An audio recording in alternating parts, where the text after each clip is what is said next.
Hey channel, Fernando from SkyFi Audio. Well, we are deep into the month of October. I'm a bit late on this video because I've been doing some traveling, but we've gotten a lot of great stuff while I was away.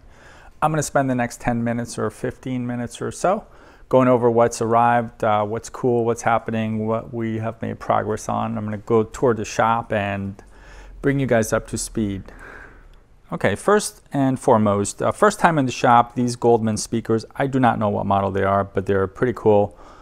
Looks like some focal tweeters, not quite sure who makes the drivers yet. I haven't gone too deep into these yet, but they've come in a really cool cream sort of classic finish on them. Excited to see what these puppies can do. It'll probably take me a couple of weeks to sort through them at this point. Going on to Bay 1, don't see anything really new from Bay 1. A couple of things have left. If you've noticed, we've taken apart our sim audio system, a few pieces have sold from it, and we've moved our Luxman integrated amp, which is a beautiful piece, right into Bay 1 so we can use it on a day-to-day basis. All right, swinging around this way, MC252 Macintosh amplifier. This is one of my favorite amplifiers. We have one in stock, and this is the second one. So if someone looking for a pair of these to use as monoblocks, it's a great amplifier using the 3D faceplate and all the connectors facing up. So it's good for shallow cabinets. It's a compact amp, yet still quite a bit of power from Macintosh. Sitting behind our pair of Adcom 565 monoblocks. These I'm not quite sure we're going to restore. It's quite involved to go through them and sort out the one of the boards that has leaky capacitor. So those might end up just getting eBayed. Not quite sure if we're going to dive in deep with those just yet. Moving over this way, we've got looks like a B&K amplifier. I think that's waiting to go out. Swinging back this way, check these out. These are Arial Acoustics Model 8 speakers. These just came in a beautiful teak finish, it looks like.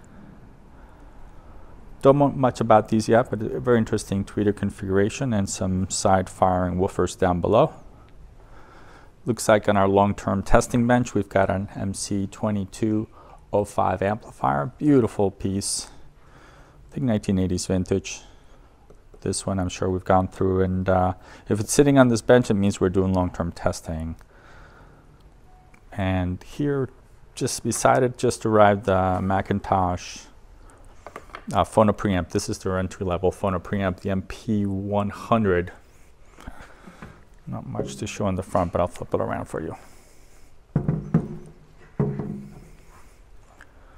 So there you have it, current generation Phono Preamp from Macintosh. Moving over this way, check these guys out. I just did a quick video on these. I'll post it right after this video. These are Red Rose speakers, R1s. This was their flagship speaker. Consists of 8 woofers, I think those are Dyne Audios, and a bunch of ribbon tweeters. Check it out. We got about 5 linear feet of ribbon magnetic tweeters that I've got to sort through. But a beautiful design. It's like a 2-piece cabinet on this common plinth. I'm very excited to get these working. I'm going to do a restoration video just on these speakers as mentioned, because they're so rare. I don't think I've ever seen a pair of these before. And they did come with 3 of these R3s, I think they're called, or R5s. I'll take a quick look in the back. So these are the little siblings to the R1. Yeah, the R3s. We've had these before. These go quick.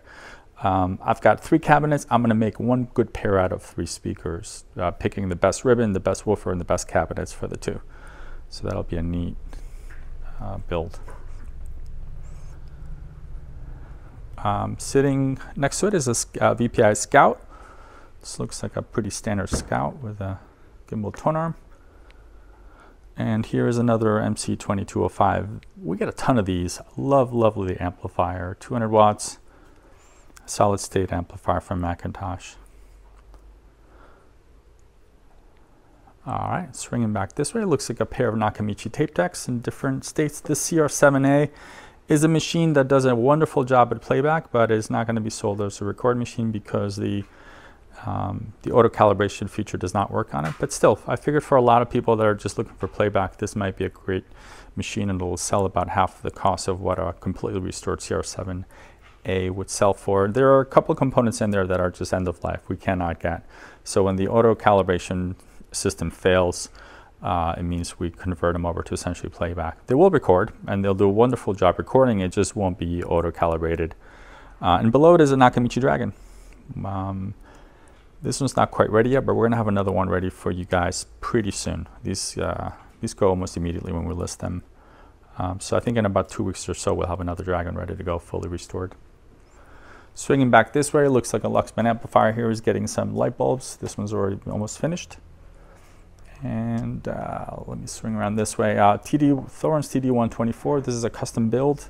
This just sold to a client. He picked a Starling cartridge to go with it, a custom Kimber cable. So I'm going to go through this over the next week or so and get it dialed in and singing beautifully.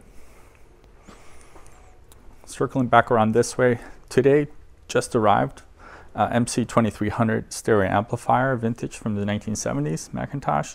It's a 300 watt solid state amplifier, and we've got 2 of them. So if you're looking for a pair of monoblock 2300s, these would run beautifully in mono mode.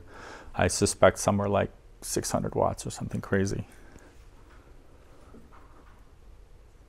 I don't see it listed on here, but yeah, 1600 RMS into a single channel from 20 to 20. So even the silk screening is still super sweet on these 2 amplifiers. So we'll go through these. These arrived just today. It'll take us a good month to get to them. They'll get all new bulbs. They'll get calibrated, biased, you name it. These will be working like new when we're done with them. All right, circling back this way. Let's go to the test area. I've got on my bench Goldman Mimesis Preamp, absolute piece of art. I love this brand just as much as I like Naga equipment. This is the Mimesis 2. It's a piece that arrived in consignment. As you can imagine, this arrived with the Goldman speakers, and just went through it. It's working brilliantly. Look at the quality of the components and the layout of the circuit board. It's an absolute work of art. Got dual power supplies. Really nice piece. It's got an outboard phono section, and this is a little unusual where this phono section really just gets its power from the amplifier. There's this connector here in the back for it. So it's powered from the main power supply here, and then you run RCAs through it from your phono turntable to here, and then from here utilizing one of the auxiliary inputs in the back. So an interesting configuration. I just went through it, and it's pretty sweet. Swinging back around, we've got a Class A audio sitting here waiting for a couple of little bits on it. I think we're almost done with this guy. This is a CA300, 300 watt Class A amplifier.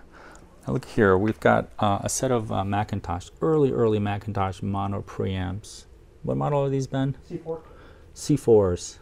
So we got 2 of them. So we're going to be able to potentially make a stereo preamp out of this. These are very coveted. Pretty simple design.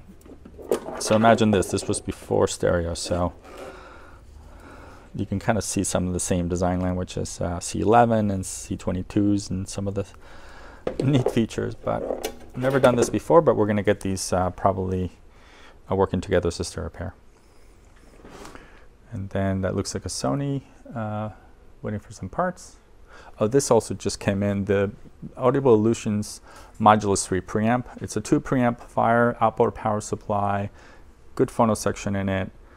I think we're just sorting out, yeah, we just got some new knobs for it to bring it back to stock. So this is not far from listing.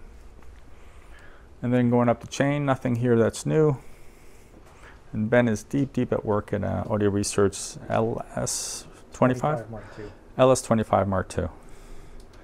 He found an LED that was out, and this is how deep we're going into just fix an LED on the front plate.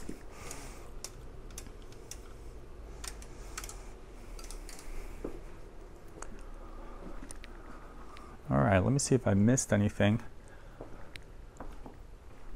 I'm sure there are lots of other stuff. I don't know if I shared with you guys, but we did score a bunch of Macintosh stuff in the last couple of weeks. Might be worth going over. Yeah, I think I made the last video. MC225, we have a pair of those.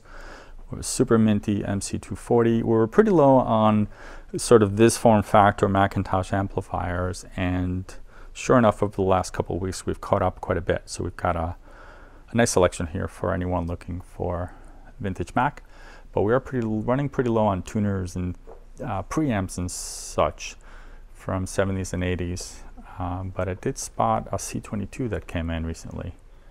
It's not on this rack, but if you've been waiting for a C22, get a hold of us. We have a fully restored piece. Maybe it's over here. No, it's an MX110. Right, I don't see it. Oh, I missed these guys right here. RS1700 from Techniques. This is an auto reverse reel-to-reel. This one's been gone through by my friend Jeff Jacob at J Quarter. So full-blown typical restoration with a little bit of upgrades on it. We've got some aluminum feet. I see some knobs. You can tell the 1700 because it doesn't have a switch here. It is a quarter track machine and auto reverse, so this will play twice as long as the standard RS1500 would. And check it out, we even have the remote control for it, which is pretty rare. Look at this thing. So this is the transmitter, and there's a receiver part to it sitting on top. Early days of wireless remotes. And then on the other side, it's almost like it's twin evil, the RS1500. This is the bread and butter of Techniques for reel-to-reels. This is it's a half-track machine for playback and record with quarter track for playback. The most versatile configuration you can really buy for any reel-to-reel. So you can do high speed, half-track. When you flip this one, you can go to quarter track, flipping it the other way around. That gives you the ability to make your own really high quality tapes and also utilize some of the pre-recorded stuff that's already out in the market. So if you're not sure which kind to get, RS1500 is the model. And then back over here, you've probably seen this already. This is our RS1500 in Macintosh Tribute. This just arrived a week or two ago. It's part of our glorious reference Mac system. As you can see, it fits absolutely beautifully. And if you've got a Mac system and you're missing a reel-to-reel, this is the one that obviously looks the part and looks the best. All right, I think that pretty much covers it for today. I appreciate you guys watching. SkyFiAudio.com is our website. Let me know if there's something I missed or something that I got the part number wrong on. Love to hear from you guys. Hope you've enjoyed the video, and thanks for watching.